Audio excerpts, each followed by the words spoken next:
Shoup Manufacturing offers planter, sensor, and harness testers. Order number ST250.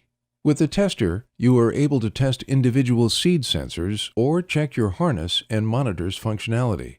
The sensor tester operates off of a 9-volt battery, which is included. The ST250 comes standard with 3-pin WeatherPack leads. Additional cable adapters can be ordered to test all of the sensor's Shoup cells, with the exception of the computerized sensor for Kinsey planters. Begin by plugging the sensor lead into the tester. The sensor must be mounted to a seed tube. Use an object, whether it is an actual seed or just a cleaning brush, to simulate planting. Observe if the sensor tester's LED is flashing as well as the audible alarm. If neither of these alarms are triggered, double-check to make sure there is a good connection to the sensor and that it is mounted correctly on the seed tube. If there is still no alarm, then that sensor is malfunctioning and must be replaced. The following steps illustrate how to test your harness and monitor.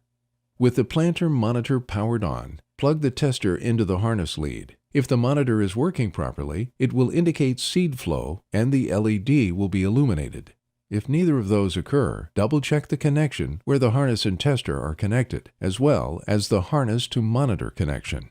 If both connections are clean and tight, trace the sensor harness lead and make sure there are no kinks or breaks in the wire.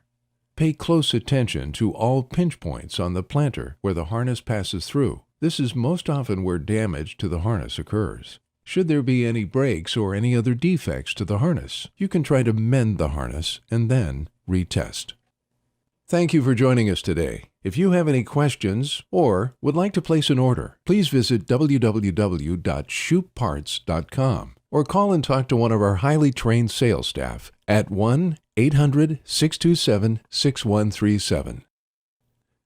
Shoup Manufacturing, keeping farms running since 1977.